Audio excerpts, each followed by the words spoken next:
Ariel Helwani in Vancouver getting set for UFC 131 alongside Big Shane Carwin, who faces Junior Dos Santos this Saturday night live on pay-per-view. And I say you're big. I don't really recognize you here, Shane. I mean, how much weight have you lost? I've probably lost around, 20, 25 pounds. Why'd you feel the need to cut so much weight? I felt like after the Brock fight, there were some things that I had to work on, and I think diet, nutrition, and conditioning was one of them. So, or a couple of the things. And, those are some of the things that we addressed, and, I started working with Josh Ford.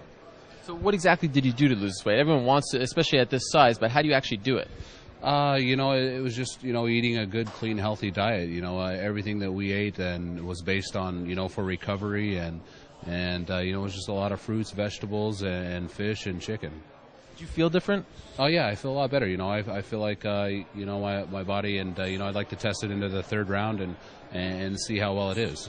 You mentioned the Brock fight. We haven't seen you since the Brock fight. You underwent surgery for your neck and back. How extensive was that surgery? I mean, how career-threatening was it, and how did you recover from it? Are you the same kind of fighter, a better kind of fighter? How would you assess that? Well, it was something that's been nagging me for about the past 3 years. So, they'd given me some nerve blocks in the neck to help prevent the pain, but the bones had grown in around the nerves bad enough where the surgeon felt that we needed to do surgery and get it corrected, as soon as possible.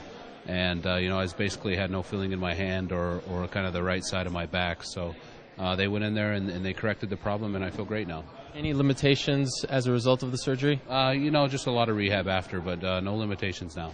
And after the Brock fight, there was a news story that came out, and we haven't had a chance to talk to you about it, linking you to a pharmacy that supplied steroids to athletes in Alabama. Do you have any comment on that whole story? No comment on that. Yeah, nothing right now. Will you comment on it in the future?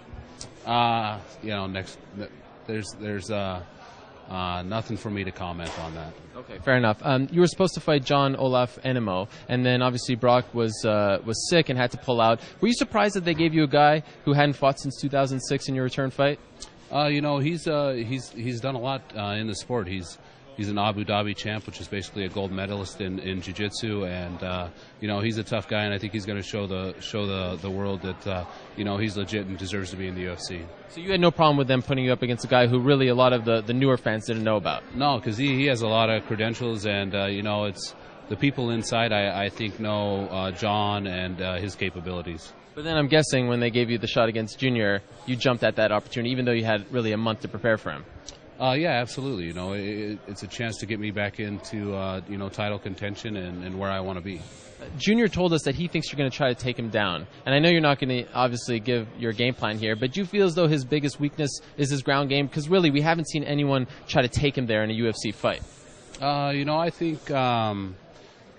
it's a possibility with all fights. You never know whether it's going to stay on the feet or go to the ground. And, he trains with some top Brazilian jiu-jitsu guys. And so, I don't think his ground game is lacking as much as people like to comment on it.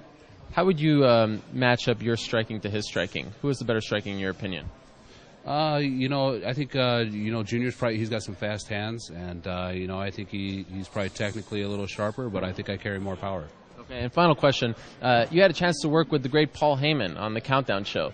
What was that experience like? That received a lot of buzz online. Yeah, he's a good guy, and he's quite the character, and he's real passionate about what he does. Did you enjoy it? I did enjoy it. Yeah, he's a good guy, and he makes I think he makes things real easy. All right, well, UFC 131 goes down this Saturday night live from Rogers Arena here in Vancouver. Shane Carwin going up against Junior Dos Santos. The winner gets a shot at the UFC heavyweight title. Thanks for the time, Shane, and good luck. Thanks.